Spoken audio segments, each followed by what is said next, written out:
आज के युग में कहा जाता है लड़की लड़का एक बराबर है। अच्छा बताओ, एक बराबर हैं? बोलो, हैं?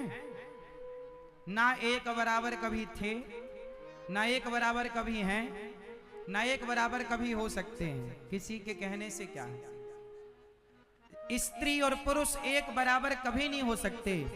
अच्छा, दोनों में बड़ा कौन है? स्त्री और पुरुष में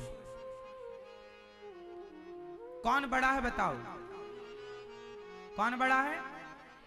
हाँ, स्त्री और पुरुष कभी बराबर इसलिए नहीं हो सकते क्योंकि स्त्री सदा से बड़ी रही है, तो बड़ी छोटे से बराबरी कैसे करेगी? पुरुष को 2 नंबर पर रखा गया है, स्त्री को 1 नंबर पर। देख लो, इतिहास उठाओ। सीता राम पहले कौन है? राम जी दूसरे नंबर पर हैं। गौरी शंकर पहले नंबर पर है स्त्री, शंकर जी। लक्ष्मी नारायण हो गए। राधे श्याम, राधा पहले और श्याम सुंदर। स्त्री सदा से पहले नंबर पर रही है, आगे रही है। इसलिए हमारे यहाँ लड़की जन्म ले तो उसे देवी कहा जाता है। अरे लक्ष्मी का जन्म हो गया घर में कहा जाए। इसलिए नारी श्रेष्ठ थी, श्रेष्ठ है और श्रेष्ठ रहेगी। अब कुछ लोग कहते हैं बराबर है, बराबर हो ही नहीं सकती। नारी सदा श्रेष्ठ थी। अच्छा, नारी के कितने स्वरूप होते हैं? माता दुर्गा जी के हाथ कितने हैं? कितने? ये मैया कह रही है 9। तुम कहां के नहीं आई है? 9 ना? कितने हाथ होते हैं? अष्टभुजाधारी। दुर्गा मैया के 8 हाथ इसलिए होते हैं क्योंकि नारी के रूप 4 होते हैं। स्त्रियों के कितने रूप होते हैं? कौन कौन से? मां, बोलो मां, बहन, बेटी और पत्नी। मां, बहन, बेटी, कितने हो गए? 4 हो गए। इसलिए दुर्गा मैया के हाथ कितने हैं? 8। क्योंकि एक स्त्री एक समय पर 4 काम करती है। पति को भी संभालती है, पुत्र को भी संभालती है, सास ससुर को भी संभालती है और गृहस्थी भी संभालती है। 4 को एक साथ संभालती तो 8 भुजाधारी हर स्त्री है। स्त्री, सारी स्त्रियां अष्टभुजाधारी होती हैं, एक समय पे 4 काम करती हैं।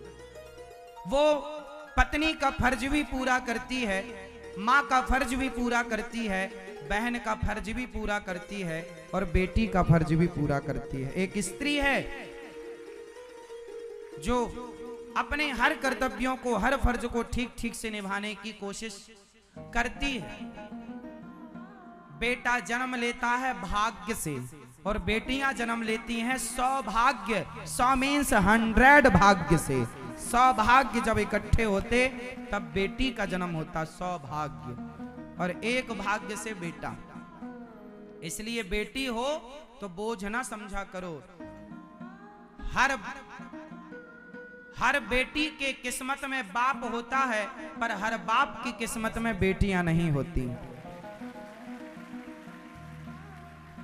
हर बेटी की किस्मत में बाप होता है, पर हर बाप की किस्मत में बेटियां। कई बार लोग चाहते हैं कि हमारी बेटी हो, पर नहीं होती। इसलिए जिसके हैं वो भाग्यशाली हैं। खूब सेवा करो बेटियों की, खूब पढ़ाओ लिखाओ, योग्य बनाओ। और बेटियों की आपकी भी जिम्मेदारी है कि अपने माँ बाप का दिल ना तोड़ा करो। जब तुम किसी लड़के के साथ भाग जाती हो ना, तब बेटियों पर से विश्वास माँ बाप का उठ जाता है कि आज उसकी बेटी भाग गई, कल हमारी ना चली जाए। इसलिए वरना बेटियां तो बेटियां होती हैं। बेटा एक कुल की जिम्मेदारी निभाता है।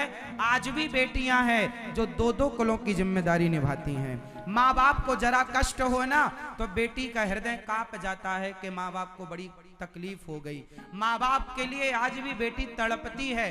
बेटों का क्या, बाप का दिल तोड़ देते हैं, पर बेटी लाख बार सोचेगी दिल तोड़ने के लिए। कुछ बेटियां समाज में ऐसी हैं जो माँ बाप की छाती पर खंजर मारकर किसी दो कौड़ी के लड़के के साथ भाग जाती हैं। समाज में ऐसी लड़कियां भी हैं, पर ऐसी लड़कियां भी हैं जो आज भी दोनों कुलों को लेकर चल रही हैं, दोनों कुलों का गौरव है, सम्मान बढ़ा रही है। इसलिए बेटा एक कुल को तारता है, बेटियां दो कुल को तारती हैं। आज भी हमारे शास्त्रों में यह बात लिखी है कि गया जी में यदि किसी का बेटा नहीं है तो बेटी अपने माँ बाप का श्राद्ध पिंडदान कर सकती है। सिर्फ गया जी में बेटियां करती, बेटा नहीं है तो बेटी कर सकती है माँ बाप का श्राद्ध, तर्पण, पिंडदान, सिर्फ गया जी में। तो ये बेटियां, इसलिए एक लड़की ने मेरे से कहा कि महाराज हमारे माँ बाप बड़ा पक्षपात करते हैं। हमारा भाई रात के 10 बजे आता है तो कोई कहना सुनना नहीं होता किसी का, पर मैं जरा 10 मिनट लेट हो जाऊं तो मेरी मम्मी मेरे पापा मेरे ऊपर इतना दबाव बनाते हैं, कहाँ चली गई थी, कहाँ थी, बड़ा परेशान करते हैं। मम्मी तो मार भी लगा देती है कई बार। बेटी बड़ी दुखी हो गई, मेरे माँ बाप बड़ा पक्षपात करते हैं। मेरा भाई लड़कों का कोई बोल बाला नहीं है कि कभी भी आए कभी भी जाएं, उनका तो घर में बड़ा रुतबा है, बेटा है, हम बेटियों को दबा के रखा जाता है। महाराज जी ऐसा क्यों? वो एक लड़की ने मेरे से पूछा था तो मैंने उसको समझाया। मैंने कहा बेटा लड़के का बिगड़ेगा तो कितना बिगड़ेगा। सरिया की दुकान में सरिया में जंग लगेगी तो लोहा कम कीमत का जाएगा तो कम कितना होगा। जंग लगा सरिया बिकेगा तो कितना कम बिकेगा, रुपए 2 रुपए कम बिकेगा, 10 रुपए कम बिकेगा, और क्या होगा। सरिया की दुकान में सरिया दुकान के बाहर होता है, जबकि हीरे की दुकान में हीरा दुकान के भीतर, तिजोरी के भीतर लाल सी डब्बी में होता है। मैंने कहा हीरा छोटा होता है, उसे दुकान के भीतर रखा जाता है। बेटी जो होती है ना, बेटा सरिया की तरह होता है, किसकी कीमत कम होगी तो कितना कम होगी, है ना। पर एक बार यदि हीरा टूट गया, एक बार हीरा चटक गया तो समाप्त हो गया, कोई कीमत नहीं मिलेगी उसकी। बेटी वो हीरा है जो दोनों कुलों को तारने वाली है। इसलिए माँ बाप तुम्हें संभाल के अंदर घर में रखते हैं, क्योंकि तुम बाहर का सामान हो ही नहीं, तुम तो भीतर की अमानत हो। कौन सी चीज पर्दे के बाहर होती है और कौन सी चीज पर्दे के अंदर होती है, एक मर्यादा है कि नहीं, हाँ या ना। हमारा शरीर देखो, हम लोग कपड़ा पहनते हैं तो हमारे शरीर के कुछ अंग कपड़ों के अंदर होते हैं, पर शरीर के कुछ अंग कपड़ों के बाहर होते हैं। जैसे नाक, जैसे नाक कौन ढकता, कान, आंख, मुंह, ये कौन ढकता, हाथ बाहर होते हैं। लेकिन शरीर में कुछ अंगों को ढक कर के रखा जाता है, क्योंकि यही मर्यादा है। बेटी को ढक के रखा जाता है, यही मर्यादा है। अब कोई प्रदर्शन करे तो ये प्रदर्शन का सब्जेक्ट है नहीं, पर कोई प्रदर्शित करे तो करे। आज तो बेटियां कैसे कैसे कपड़े पहना के माँ बाप घुमाते हैं, आप सब जानते हैं, कहने की जरूरत नहीं है। पर कुछ चीजें पर्दे में मर्यादा में रहें तो अच्छी लगती हैं। चाहे बेटी कितनी सुंदर हो, उसे घर घर घुमाना ना चाहिए। चाहे बेटा कितना प्यारा हो, उसे सिर पर चढ़ाना ना चाहिए। ये परंपराएं बनी। तो जो जहां की चीज है वहां अच्छी लगती है, क्यों मेरी मां।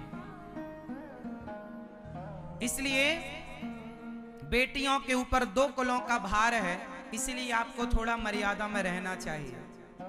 किसी से भी कुछ भी नहीं बोलना चाहिए।